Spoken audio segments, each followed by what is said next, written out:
আসসালামু আলাইকুম প্রিয় দর্শক, আশা করি ভালো আছেন, সুস্থ আছেন। আল্লাহর রহমতে আমি অনেক ভালো আছি এবং সুস্থ আছি। আজকের ভিডিওটি তাদের জন্য যারা টেক্সটাইল নিয়ে পড়ালেখা করছেন, বিশেষ করে যারা ইয়ার্ন ম্যানুফ্যাকচারিং নিয়ে পড়ালেখা করছেন। এমনকি আমরা অনেকেই স্পিনিং সেক্টরে চাকরি করি, অথচ স্পিনিংয়ের ফুল প্রসেস সম্পর্কে আমরা জানি না। আজকে স্পিনিং সম্পর্কে আপনাদের ডিটেলস জানাবো।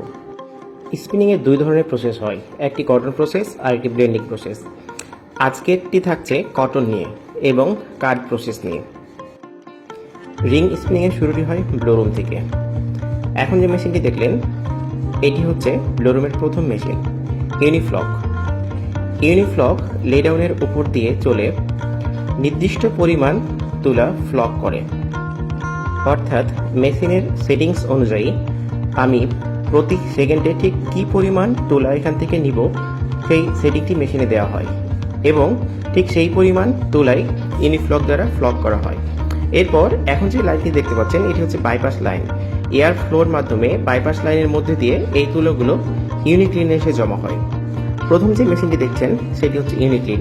ইউনিক্লিনের কাজ হচ্ছে আমার তুলার মধ্যে যত ধরনের ওয়েস্টেজ আছে, অপদ্রব্য আছে, যেমন পাতা, ভাঙা বীজ, অন্যান্য ওয়েস্টেজ, সেগুলো ক্লিন করে।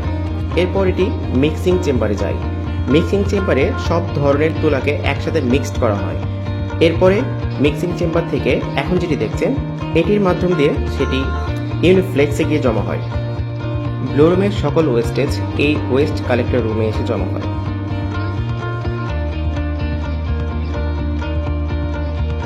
ব্লোরুম থেকে বাইপাস লাইনের মাধ্যম দিয়ে তুলাগুলো চুট আকারে কাটিংয়ে এসে জমা হয়। সাধারণত দুই ধরনের সিস্টেম থাকে, চুট ফিড এবং ল্যাগ ফিড। আধুনিক কাটিংয়ে চুট ফিড সিস্টেম হয়ে থাকে। এরপর সেটি বিভিন্ন অপারেশনের মাধ্যমে ওয়েভ আকারে ফানিলে এসে জমা হয় এবং সেটি স্লাইভার আকারে ডেলিভারি হয়ে ক্যানে জমা হতে থাকে। কাটিংয়ের পরবর্তী প্রসেস ব্রেকার ড্রয়িং। এখানে 5টি অথবা 6টি ডাবলিং হয়ে থাকে। যত বেশি ডাবলিং হবে কোয়ালিটির জন্য তত ভালো হবে। কাটিং থেকে প্রাপ্ত 5টি ক্যান নিয়ে ব্রেকার ড্রয়িংয়ের মাধ্যমে একটি ক্যানে রূপান্তর করা হয়। ড্রয়িং মেশিনের প্রধান কাজ হচ্ছে ফাইবারগুলোকে সমান্তরাল করা। ফাইবারের মধ্যে যেই হুক জাতীয় অংশ থাকে সেটিকে সমান করার কাজ হচ্ছে ড্রয়িংয়ের। ব্রেকার ড্রয়িংয়ে 5টি ডাবলিং দিয়ে একটি ক্যান পাওয়া যায়। ব্রেকার ড্রয়িং থেকে প্রাপ্ত 6টি অথবা 8টি ক্যান দিয়ে ফিনিশারের জন্য ডাবলিং প্রস্তুত করা হয়। ব্রেকার এবং ফিনিশারের মধ্যে মূল পার্থক্য হচ্ছে ফিনিশারে অটো লেভেলার ব্যবহার করা হয়। এখন যেটি দেখছেন সেটি হচ্ছে অটো লেভেলার। ফিনিশার ড্রয়িং থেকে প্রাপ্ত ক্যানগুলো সিমপ্লেক্সে ফিড করা হয়। ফিনিশার ড্রয়িংয়ের পরবর্তী ধাপ হচ্ছে সিমপ্লেক্স। এখানে বিভিন্ন ধরনের মডেলের সিমপ্লেক্স আছে। কোনোটাতে 120টি স্প্যান্ডেল, কোনোটাতে 140টি স্প্যান্ডেল, এমনকি এরও বেশি স্প্যান্ডেল হয়ে থাকে। এক একটি স্প্যান্ডেলের জন্য ফিনিশার ড্রয়িংয়ের এক একটি ক্যান প্রয়োজন হয় এবং একটি স্প্যান্ডেলে এক একটি সিঙ্গেল রোবিং তৈরি হয়, যা পরবর্তীতে রিংয়ের জন্য প্রস্তুত করা হয়। সিমপ্লেক্স থেকে প্রাপ্ত রোবিংগুলো পরবর্তীতে রিং সেকশনে চলে যায়। রিং সেকশন হচ্ছে স্পিনিংয়ের মূল ধাপ। এখানেই মূলত সুতাটা তৈরি হয়ে থাকে। রিংয়ে বিভিন্ন কাউন্টের সুতা হয়। সাধারণত 10 কাউন্ট থেকে 40 কাউন্ট পর্যন্ত রিংয়ের সুতা বানানো হয়। প্রত্যেকটি ফ্লোরের জন্য আলাদা আলাদা স্পিনিং প্ল্যান আছে। সেই প্ল্যানিং অনুযায়ী কোন ফ্লোরে কত কাউন্ট চালাবে সেগুলো ফিক্সড করা হয়। এমনকি বাইরের চাহিদা অনুযায়ী কাউন্ট তৈরি করা হয়ে থাকে। সিমপ্লেক্সের মতো রিংও বিভিন্ন মডেলের হয়ে থাকে। সাধারণত শর্ট ফ্রেম এবং লং ফ্রেম দুই ধরনের রিং হয়। শর্ট ফ্রেমে সাধারণত 504টি এবং লং ফ্রেমে 1008টি স্পিন্ডেল হয়ে থাকে। এছাড়াও আরও বেশি স্পিন্ডেলের রিং পাওয়া যায়। এবং রিং মেশিনে দুই ধরনের সিস্টেম হয়, একটি হচ্ছে অটো ডফ, একটি হচ্ছে ম্যানুয়াল ডফ। এখন যেটি দেখছেন সেটি হচ্ছে manual doffing system.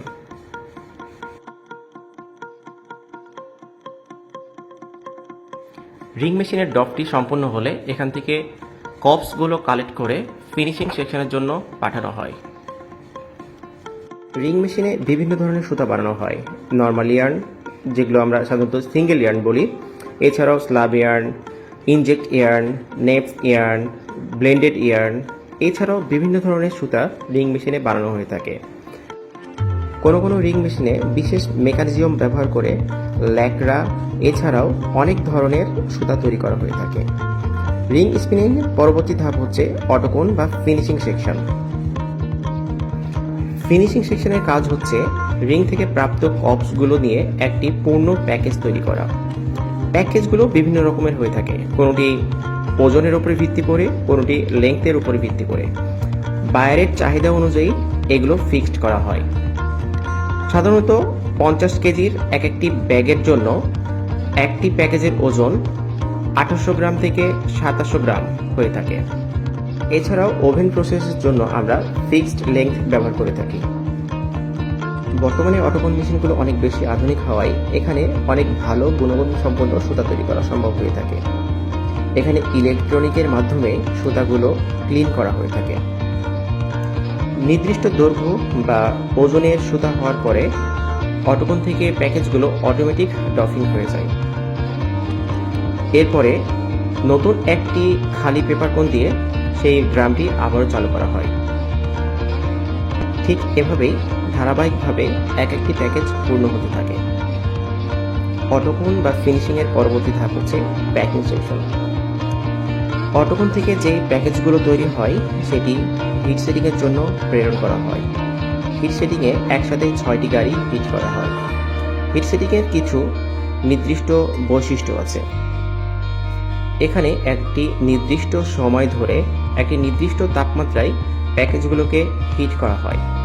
Hit setting মেশিনের মূল কাজ হচ্ছে সুতার মধ্যে যে টুইস্ট দেওয়া হয় সেই টুইস্টগুলোকে স্থায়ী করা, অর্থাৎ সুতার শক্তি বৃদ্ধি করা।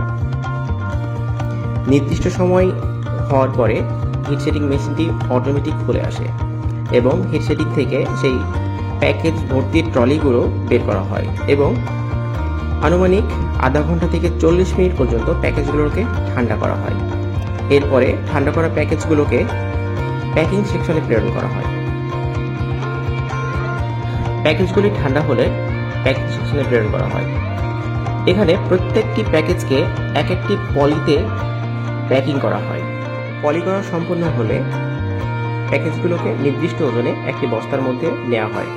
সাধারণত 18টি, 24টি অথবা 32টি কোণ একটি ব্যাগে নেওয়া হয়ে থাকে। এটি সাধারণত বাইরের চাহিদা অনুযায়ী হয়ে থাকে। সাধারণত 50 কেজিতে একটি বস্তা হয়ে থাকে। প্যাকেজ দিয়ে বস্তাটি সম্পূর্ণ হলে বস্তাটির মুখ জুট দিয়ে সুন্দর করে আটকানো হয়। এরপরে বিপরীত পাশেও ঠিক একইভাবে সেলাই করে বস্তার মুখগুলো আটকানো হয়। এরপরে নির্দিষ্ট কাউন্ট, লট এইগুলো আলাদা আলাদাভাবে নির্দিষ্ট জায়গাতে স্ট্রাইক দেওয়া হয়ে থাকে। আশা করি টেক্সটাইলের শিক্ষার্থীদের জন্য আজকের এই ভিডিওটি খুবই উপকারী হবে। এছাড়াও যারা টেক্সটাইলে চাকরি করছেন তাদের জন্য আমার এই ভিডিওটি খুবই বেশি সহায়ক হবে। ভিডিওতে ধারণকৃত ফ্যাক্টরিটি অনেকের কাছে পরিচিত হতে পারে, তো যাদের কাছে পরিচিত মনে হবে তারা অবশ্যই কমেন্ট বক্সে জানাবেন এবং এই ধরনের আরও সহায়ক ভিডিও পেতে আমার এই পেজটিকে ফলো দিয়ে সাথে থাকবেন। তো আজকের মতো এতটুকুই। সবাই ভালো থাকবেন, সুস্থ থাকবেন এবং আমার জন্য দোয়া করবেন। আল্লাহ হাফেজ।